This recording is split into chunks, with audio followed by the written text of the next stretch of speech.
Good morning. Dito sa ang katabi ko, aming president for this biennium, 2026 to 2028, si Dr. Pao Sason. And dito naman sa aking gilid ay si Dr. G. Star Briones. She is the current chairperson for LIDA, which is Live Your Dream Award. And then Dr. Lynn Salido, our one of board of directors of Soroptimist International of Calibo. And then we have here si Miss Esther Sosa, may-ari ng Rosa Foods. She's the past president. Siya yung pandemic president namin. And yes, currently board of advisors siya. So siguro unang-una kimahang Sandy no, ano gid makarundog na celebrate nga Soroptimist week nga ita inyo karang grupo. Yes, we start off with celebrating this a week long na celebration, Soroptimist International, kasi this group is globally, no? Yes, so. Anyways, buong Pilipinas. Oo nga pala, declared by the late past President Fidel V. Ramos, no, na iput into law na ang third week of August every year yan ay maging Soroptimist Week. A 1-week celebration. And then Monday, nag-start kami with a bang, no? Nag-motorcade kami.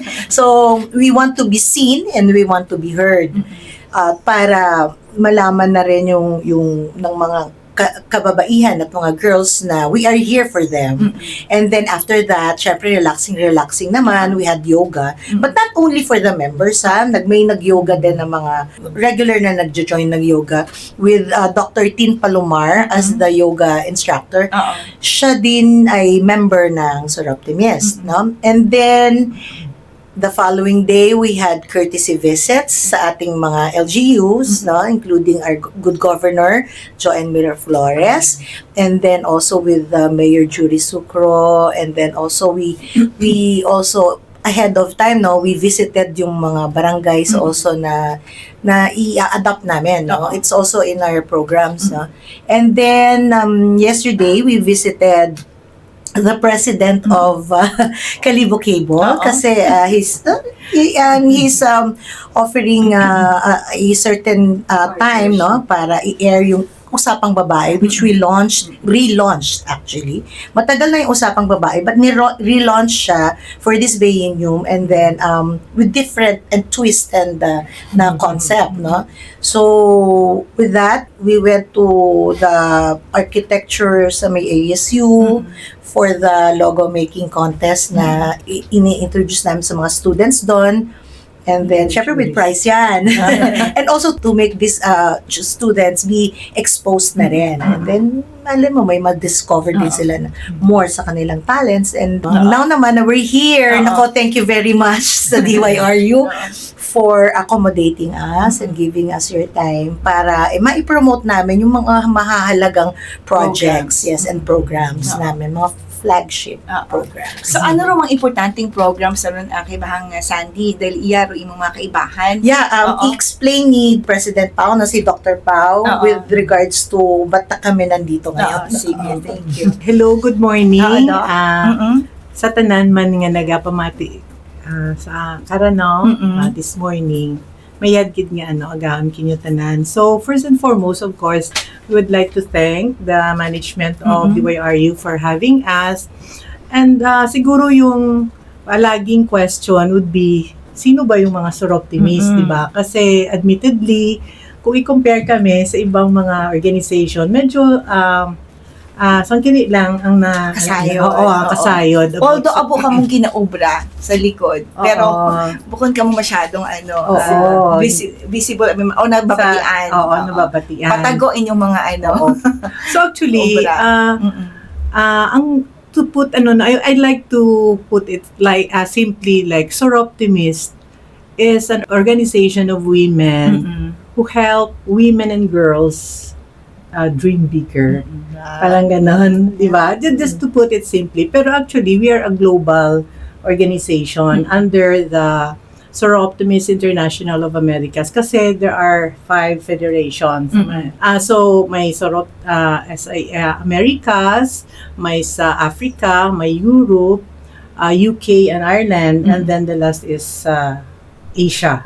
Oo. So, ang Soroptimist International Philippine Region is under the Americas. So, para sa kaalaman sa atong gapamati, ang Soroptimist actually is more than a century helping the women and girls globally.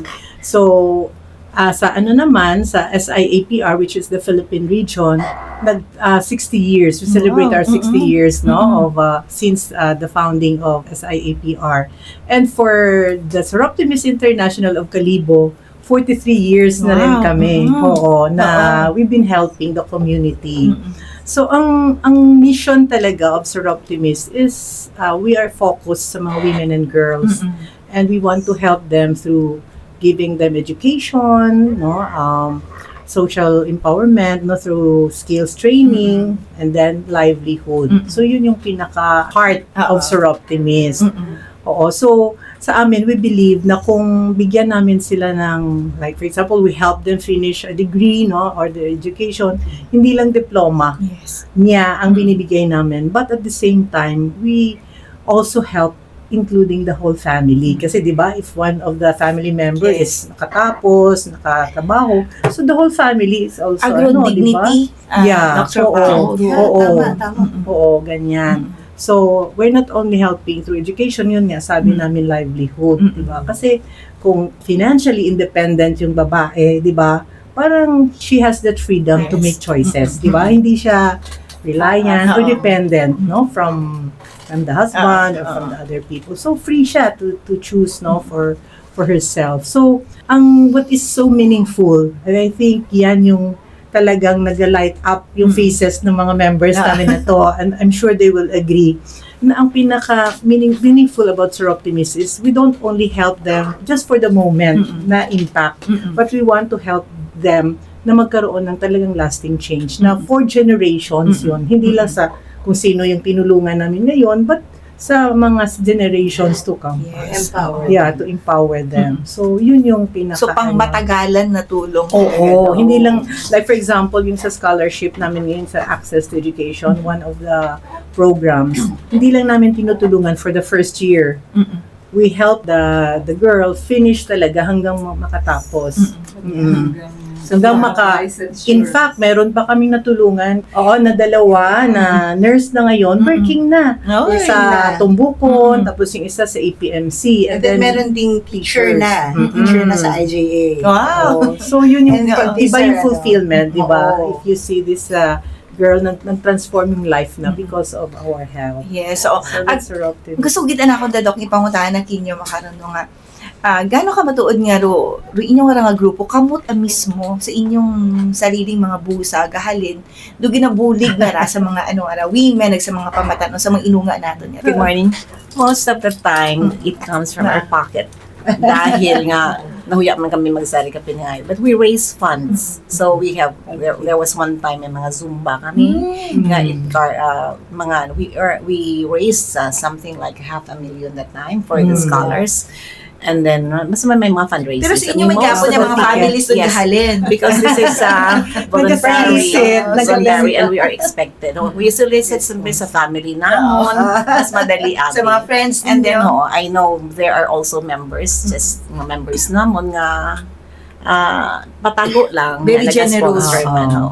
So you share not only your time, your talent, but your treasure. So, manami, dahil nga abot, dati pa man, may mga 8 ka ni kamong habuligan. Oo, di ba? Yes, si Miss pa. Si Miss Pa. Kumusta si Miss Pa Makaron? I think the best person to Yes, share with us kay Miss Ma is si past President Esther. So Dr. G. Star. Hello, good morning. Siguro bago natin pag-usapan si Miss Pa, we talk about the LYDA Yes, okay, program. ina na-mention, LYDA. Oo, Ano ra? kasi Oo. that's under the program. Si Dr. G. Star. So, LYDA, ano gid aray gid ako na pinaka-espesyal.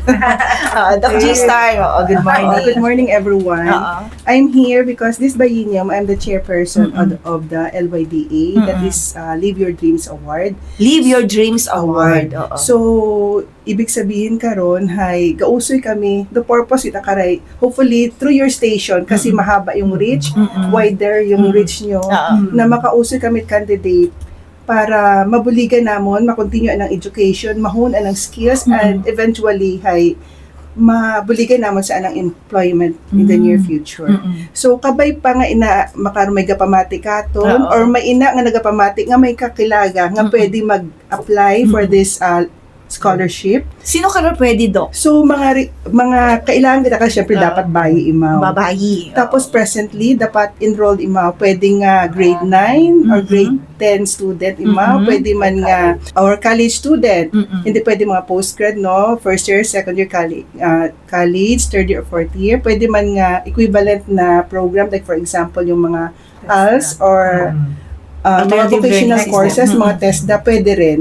So, yan yung mga requirement. Isa pa, dapat siya yung primary source ng financial sa family niya. Ginasaligan. Breadwinner siya ng family. Whatever that is, pwede na naiwanan siya ng asawa niya, pwedeng namatay yung asawa niya, pwedeng siya lang yung anak, yung parents niya is wala ng work, or naanakan siya, tapos kailangan siyang mag-provide sa anak niya. So, that is one of the requirement. And most of all, dapat, no matter what the circumstances is, dapat willing talaga niyang tapusin yung pag-aaral niya. Willing gid. Kasi doon kami dapat makatulong sa kanya. Okay? So, medyo mahirap. May mga requirements kasi na kailangan i-comply niya. Tapos meron pa dapat na reference person, pwedeng teacher niya, pwedeng barangay captain niya, na magsulat to prove na talagang lahat ng sinasabi niya doon sa application form is totoo. So kung medyo mahirap on her part, pwede kaming anyone sa Soroptimist Pwede na ka pwede bully. mag-assist ka na. Kung kakon man, I'm always available sa MMG. Nasa Clinic, LMG. ito po ka clinic Monday to Friday. So, we are just one call away anytime. Kasi yung importante ngayon nito is yung deadline kasi for our club is September 30. So, dapat as soon as possible time high. At least makapas sila, ma-refine pa natin kung ano application form. Because gusto kita namon. The first kasi nga winner is from SI Calibo, sa club talaga. So, nakapunta siya international. Si Miss Pa nga yung sinasabi Si Miss kanina. Pa. Oo. So, hoping na ma-duplicate natin yun. Dr. G. Star, sa bilog mo lang?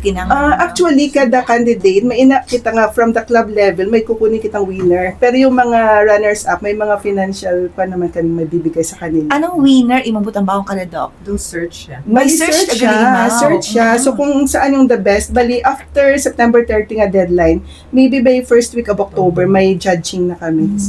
Sa So, club. ginapili gitagali. Yes, Oo. because yung amount kasing ibibigay sa kanya is malaki talaga. In dollar. Pangtuunan na. Pag tuunan na, pwede kitang makabuli sa anong pamilya. Makatapos, Tapuson kita. Tapuson kita na anong pag-eskwela. Live your dream. Kumbaga kung kami, hopefully we are the answer to her prayers nga matapos na makaprovide mo sa anong family. Pero kwarta nga na, Doc, hindi tapag-ita o kanat, through education ta. Pwede man by check, diba?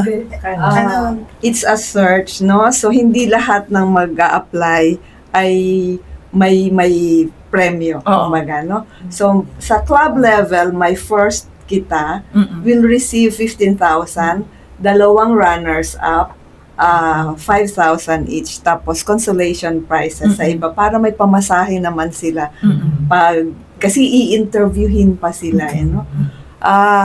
Search ito, so tanan na kababaihan na may ganong criteria ay ini-invite na mag-apply no? And then i-judge sila by, syempre titignan natin sino yung may drive na magtapos, sino ang mas may talagang need Need, na ng financial assistance, dun ang basis natin, ano. So, pag madami talaga na qualified, baka pwedeng dalawa ang mananalo, no? Pero hindi natin alam paano yung, wala pa kaming idea kung paano hahati-hatiin yung prizes, ano. So, from the club level, i-elevate yung search sa tawag natin district, no? Pero yung district, it composes of 4 clubs. Ito yung Iloilo, Bacolod, tsaka may bagong club ang Kalibo. Soroptimist International of Kalibo, Lumina. Lumina. Yes, Lumina. Bagong charter na club sila. So, 4 clubs. So, expectedly, at least may 4 na magvavay for district, candidate. Sa district, ang winner is makaka-receive ng additional 25,000 pesos on top of the club prize. Tapos maraming districts sa buong Pilipinas. We call that Philippine region, no? So among doon, Piliin na naman kung sino talaga ang most deserving, no? Ganun pa rin ang criteria. Yung in need, may passion talagang magtapos, at may impact sa community yung kanyang yung story niya. And pag nanalo siya sa region level, it's $5,000. Good agagyan ang bato nun. Yes. Oo. Yung top winner. Tapos depende pa kung gaano kadami ang qualify.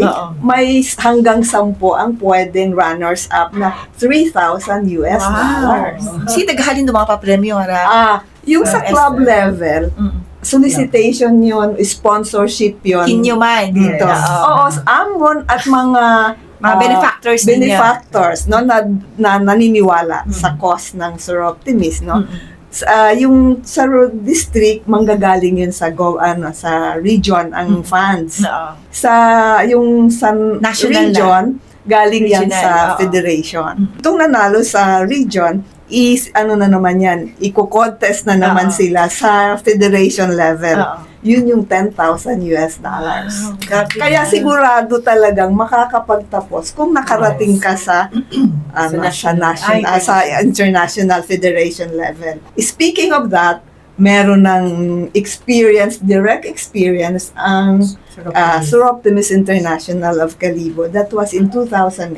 Si Miss pa. Ang president noon was Dr. Lynn Salido. Siya ay si Miss pa. Going back na. In 2006 to 2008, ako nga president of Soroptimist International of Kalibo. And during that time, we don't have that much fun. So, pero during that time, we hope na maski isa lang kababae, we can change her life. And that was a very proud moment for SI Kalibo because our entry, si Miss Pa Evangelio from the Ati community in Malay, won up to the international level. So that was $15,000 at time. And nakatapos gid man imaw because as a Bachelor of Science in Elementary Education, nakatapos gid man imaw. Pero anang kwarta, gin-manage man it's Soroptimist, no? Nga, matapos ay kung, syempre, if you just leave it to them, hindi ka man kasayo kung sige agtong kwarta. But it was solely for the education. Nakatapos imaw, may sobra pang kwarta na. And at least degree holder naman imaw si Miss Pa. Ang nakapano imo to. And we are so proud because, ang pag-awarding sa region level naman sa Philippines, it was in Malacanang, and it was no longer it's none other than President Gloria Macapagal Arroyo that time who gave the award. And sa international level, ito kami sa Taipei, ito imaw nag-deliver ka ng speech. And we are so proud kasi kami nga at least na butang man siguro sa mapa it's Soroptimist sa Pilipinas through SI Kalibo because that was the first time in 40 years of Soroptimism Soroptimism in the Philippines nga naka-award. That was the first time. And then, syempre, flagship project. We call that Women Opportunity Award before. And it was changed to Live Your Dreams Award. So, yun na. This time, haragon, Doc Lynn, Doc G-Star, makaroon ka uso yung makamot another Miss Pa. Parang kulang kasi kay Bahang Ani, pero 1 month para mag-usoy i-candidates kung aduna naman kada barangay, kada school. So hopefully with the help of your station, ma-reach naton ro person nga ron nga kinahanglan naton. At mabuligan ag maging mabuligan na ng family. Ano ganero hambal? Once you educate a woman, you educate a village, community. So, doon Doon yung handom. Doon ang handom. Especially, I am the chairperson now of LYDA. Thank you. Thank you, Doc G-Star. Noong 2007, 2006, na-install, induct ako as new member. So, narinig namin yung, WOWA, no? That was the first achievement, kumbaga, sa akin, as personally. Dahil yung LYDA candidate na nahanap namin, personally kakilala ko. Ito siya ay single mother. Nag-domestic helper, nag-OFW twice, pero nag-fail. So, nag-stop siya ng studies niya because ang tatay niya namatay. So, talagang wala ng means. No? Ngayon nakilala natin siya. Nanalo siya ng runner-up. $3,000. Bahugi hapon. Oo. Sa NVC, una, criminology yung course niya eh. Later, nag-shift siya ng commerce. Nakatapos siya. Nagkaroon siya ng stable na trabaho. Ngayon, regular employee siya ng Rasa Foods. Wow! Kasi nung time na yun, kulang yung $3,000 talaga. Sa totoo lang, no? Pero, in-employ siya ng Rasa Foods para may araw-araw siyang pamasahe. Kasi may anak pa siya, no? At tapos ngayon, nakapagtapos na rin niya ng college sa NVC rin. Yung kanyang nag-iisang anak, no?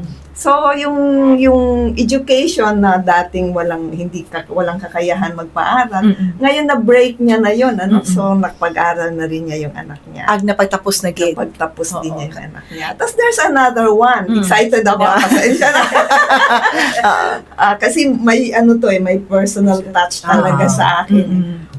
May isa namang lady, a woman na may anak din siya, OFW, abused, umuwi dito, nakilala natin, gusto talagang mag-aral. Nanalo din siya ng runner-up. So may $3,000 din siya. Nakapagtapos siya ng parang IT dito sa ASU Caribo. Ngayon, siya, barangay secretary siya ng isang barangay sa Numancia. Wow! Yung mga ganun, yung mga magagandang, patingin natin, maliliit lang siya. Pero grabing impact sa family nila. Yes, opo. Sa kanila mismo. Oo. So, yun. Kita, no? Grabe, ginasundan kita ninyo. Oo. Ano aware sa'yo kita ninyo kung si inyo sanda, ano natabukan ka. So, congratulations kita. So, magwa sa LYDA, Dr. G-Star, Itamar Briones, ano paro nagbalita ninyo? Kanahin nag-ausoy man kami entry. This is the Unsung Women Heroes Award. It's a Optimist. This is an identifying Haisangka and the identifying project. Sir Optimist International of the Americas Philippines region. Kung ro LYDA it's an international award. Harang Unsung Women's Heroes Award is nation dito lang sa Philippines ito. This was launched in 2009 and every 2 years kami nag-tao it award. So among the many entries all over the Philippines or over the clubs, pulo lang karahil gina-declare nga winner. And harang award naga-honor pagkilala it mga kababaihan sa aton mga komunidad nga mahipos lang watsangag nga nagabulig, naga-share it anang talents, resources, mas limited pa nga na-uplift napaangat manana ang kabuyan it mga kababaihan. Actually, some of them, gani kasayod nga nagakabulig na galit sanda. It was just their passion. They were just sharing their talents. Now, gin-create na award para man nga this will have a ripple effect. Yung makita man isang iban nga kababaihan and unta tularan mananda. So at least abo nga mga babayi ang mabuligan. So we are proud nga sa Sir Optimist International Caribo, may 3 ron kami nga winners. Wow. So, in the person of Miss Sherry Ronaldo. Reynaldo, yes. Mm. Through her, she was giving livelihoods through her arts and crafts. Bisan sa mga mga preso. Arts and crafts, Ibahan Imaw. And then next we have Laura Gabuna Atenor. Oo. Through Saan naman ang talent sa talents ko man, Office. culture and arts. Culture and Yes, arts. oo. And then the latest we have is Miss Joanna Timerin. Oo, So, Stock. So, haragani, nag-ausoy noon kami entry. So, kung may makilala ka mo, hindi don't hesitate to approach any Sir Optimist. Kung may makilala ka mo nga may mga kababaihan, nga hararo amon nga qualifications. Although next year para gusto namon i-grand slam nga ni. Abuda na Because, abuya sa plan nga. Actually, these are women nga why ay kilala, mahipos lang. Not knowing they are doing something great for the community. So, hararo qualifications, may makilala ka muna sa community ninyo. So, it should be, of course, a woman, 25 years or older, a Filipino citizen. Dapat ay may ginakaptan nga posisyon sa gobyerno. Kag hindi aliado sa mga companies na kilala. Not married to any government official. So, yun.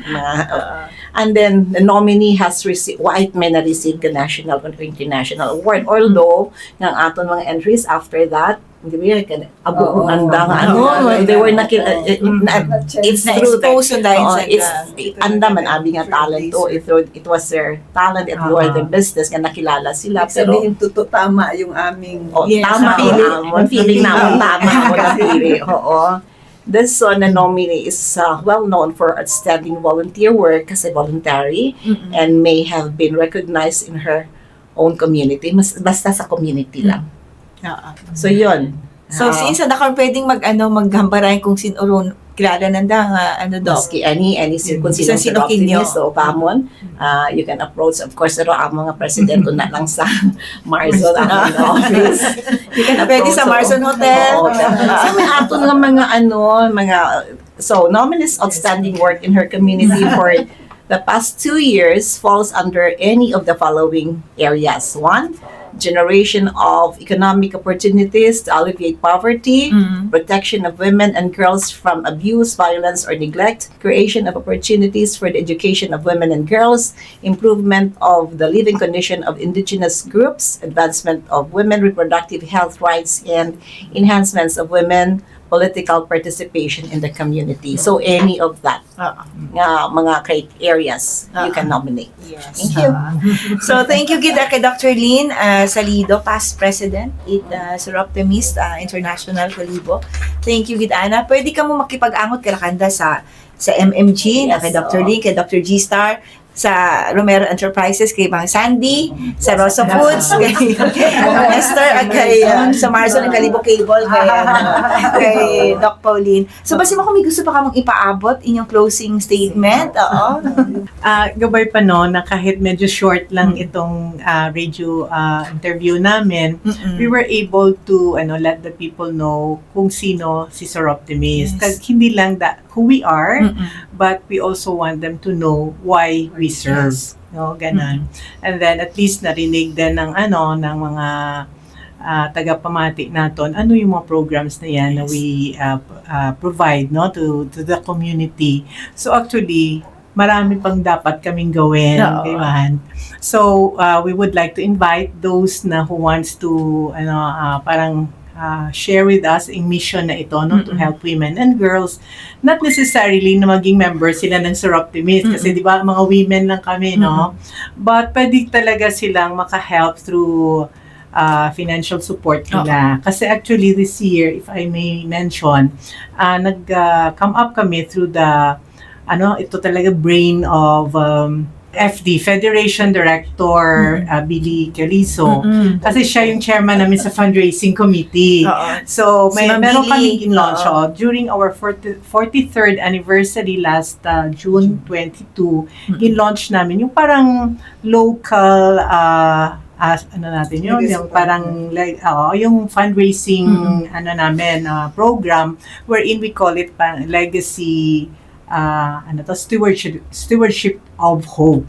So anyone in the community na who wish to share their blessings, pwede talaga silang di ba? Para mas marami tayo ma-transform na life ng mga kababaihan natin. Kasi may mga resources handa, Yes, may handa pwedeng ma-share. Not just financial, no? As we mentioned earlier, di ba, Doc? Pwede yung talents nila, no? Or ang kanilang professional expertise, pwede talaga nila ma-share yun sa aming beneficiaries. So, sa lahat, happy and Sir Optimist Week. We hope that through this radio guesting namin and sa iba pang naming mga activities, we were able to let you know who Sir Optimist is. Thank you, Git, kay Doc Pao. Maabuy niya salamat. Imoraro, President ita Sir Optimist International of Calibo. Thank you, maabuy na salamat kay Dr. Lynn Salido, kay Easter Sandy Romero, kay Dr. G. Star de Tamar Briones, at kay Bahang Esther Sausa. Maabuy na salamat. Thank you, Git, sa atkor ng mga bisita makaron. Thank you. How are you? Yes, maabuy na salamat.